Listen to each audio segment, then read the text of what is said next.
Skulls do not harvest themselves. Good, whatever time of day it is for all of you lovely people out there. I am the Hamsarris, and Far Cry 5 is finally here. I got this lovely steelbook here from GameStop, along with the color-changing mug. Far Cry 5 sets you in Hope County, Montana, a land of small towns, kind folk, and cults? Let me check my screen. Yeah, cults! The county is currently entrenched by the presence of Eden's Gate, a cult based on family, faith, and firearms. Think the Branch Davidians, in a sense, if you know anything about the 90s. You play as a deputy named Rook, sent to arrest the leader of this cult, Joseph Seed, with 3 of your buddies helping/leading, what with you, being the FNG. Your name's Rook anyway. For those who don't know what FNG stands for, it stands for fucking new guy. Things go wrong, horribly wrong. Like, it's probably one of the best introductory scenes in the Far Cry series that I have seen. There's just cultists just clamoring onto the helicopter, people getting chopped up by the blades. It's fucking nuts. Long story short, your helicopter crashes, and you are caught up in the fighting between the cult and what remains of the population of Hope County. You obviously side with the resistance. See, there's no Far Cry cop-out here. In all seriousness, the conflict between this cult and the locals gives me like a Protestant Reformation / French Wars of Religion vibe, and it's such a great game from what I've seen so far. Let's get into this shit, boys. Alrighty, so right off the bat, this game is fucking beautiful. It captures the Montana vibe, just the wilderness, the rusticness. It's just so beautiful. Like, if you're flying in a plane, like you'll see in the footage up ahead from Nick Rye, one of the primary characters, just walking around, it is absolutely amazing. The only complaint I have, really, is that it's very flushed out at night, but other than that, absolutely beautiful. Alright, so combat, if you play it like I do, can be either very stealthy, as you'll see later on, or very fast-paced, very hectic, and Eden's Gate is a group not to be fucked with, from their generic foot soldiers to their hopped up soldiers on a drug that they call Bliss, to the heavies, to the flamethrower motherfuckers. It is absolutely insane. The only concern / complaint I have with this is enemy placement and detection. Montana, it's very green, it's very wildernessy, so it can be very hard to locate individuals without using your binoculars. So I highly recommend going about, scanning the area, and using those binoculars. Sometimes stealth is very useful in the game. For example, this mission here, I have to rescue some hostages from a pig farm. I could go in Rambo, all guns blazing, but my hostages would die. So what do? As you see here, I'm using binoculars, scanning the area, and making a plan in my head. I decide I'll take this guy out here. I aim down my sights. You can tag people with your sights. And right about now, I use my throwing knife to fuck his day up. Being very careful of the flamethrower guy, I make my descent down. Keep my eyes on him. See that little detection bar? I make sure that does not get filled. If it gets filled, I am fucked. I had to reset this mission a lot. Once again, being very careful of the flamethrower guy, I make my way through this little outpost. I slide through and decide to go into the house. As we see here, that guy saw me, but since he didn't detect me completely, I use a melee takedown to take him down and liberate the guy. Once again, I'm checking the area, and since I had enemy tagged enemies, I can plan ahead still. I see that this guy is here. Instead of going through the door, I decide to distract him. I throw a rock, he wonders what the fuck is going on, and he comes around this way. Once again, keeping an eye on him, I once again quickly plan. I think to myself, did I get the throwing knife off that one guy? I check my inventory, and I did. Once again, I wait and fuck his day up. There's also a lot of story in this game. Fucking waste when we go burn in our fields. They can burn in hell themselves. You've shielded the flock from the wicked, and now we fight back with the strength of God's almighty fist. People from all walks of life have joined the resistance, eager to conquer injustice. As to who they'll follow, they needn't look further than you.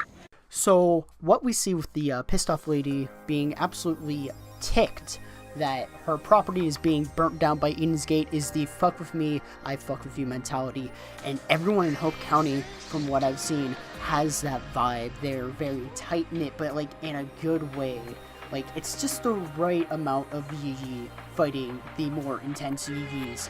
Like, I'm in a small town. Everyone knows everyone. Everyone's, for the most part, friendly. Except for, you know, certain instances where it's just absolute fucking drama.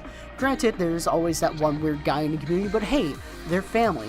What we saw with Pastor Jerome, it's pretty much giving, like, a messiah sense to the main character, which once again reinforces that Protestant Reformation / French Wars of Religion vibe that I'm getting from the game. It's absolutely amazing. The characters, from what I've seen, Joseph Seed is very calm, but like there's that sense of villainy. His little minions are just fucking fanatics, and it fits in just so well with the current climate. What we've seen with the presidency of Donald Trump, Brexit leaving, etc. just fits in so well, and there's a lot of tongue-in-cheek references in the game with all the weaponry and stuff like that. You can check it out for yourself, but for example, the long-range scope says, don't forget to like calculate for the curvature of the Earth. It isn't flat. It's just tongue-in-cheek stuff like that that makes me absolutely giddy.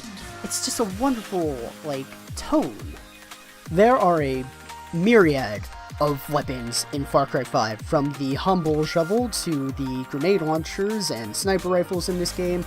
There are weapons to fit every playstyle for every player. There's a lot of melee weapons. I feel like the developers wanted you to have a very up-close, very personal, very visceral experience when fighting Eden's Gate. I take that recommendation and replace the melee weapons with things like shotguns and pistols. My primary loadout for when I want to go all guns blazing is a submachine gun or light machine gun, a shotgun, and the 44 Magnum. My regular stealthy / if I need to go all guns blazing layout is a sniper rifle of sorts, a assault rifle. I've been loving the 45-70 lever action rifle, and the 44 Magnum. If you want to get in touch with nature, and when I mean get in touch, I mean give it a great little forward punch, you can go hunting, get in your stand like I do with your sniper rifle and MP5K, and hunt some black bears, some wolverines, and all the wonderful critters that Montana has to offer. There is a perk that I have that allows me to get double the amount of skins and plants, which makes getting money easier, which allows me to keep doing these things, which will allow me to get more weapons and whatnot. Hunting also gives you a little progress towards the challenges that you participate in to get perks, which allows you to get the perk, which gives you double skins and all that. It just integrates into the game very well.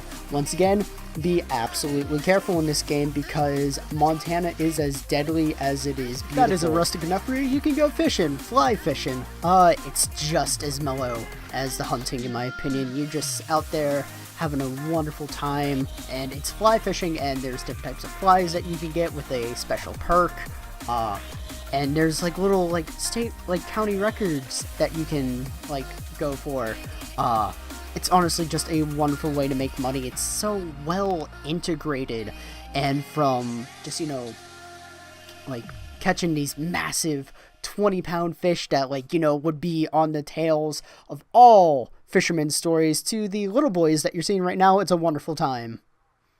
If you have a friend who wants to help fight Eden's Gate, invite them on over. You can have it set up so that they can just hop in, or you can just invite them for some wonderful co-op experiences. My buddy Hornet here is a little bit more loud with his combat style. He likes using helicopters, he likes using the airplane. I'm more stealthy. This provides for some wonderful hijinks, some wonderful antics. However, you can go even deeper with your strategy. You can, for example, I could go in and start doing some damage and he could do cleanup, or I could go in while he's distracted by the helicopter. All in all, it's a wonderful experience, and it just adds that extra layer of just amazing to the multiplayer and just campaign experience. There are microtransactions within this game. Sadly, with the shop, it offers you the season pass and add-ons and these premium weapons that just have like fancy little skins.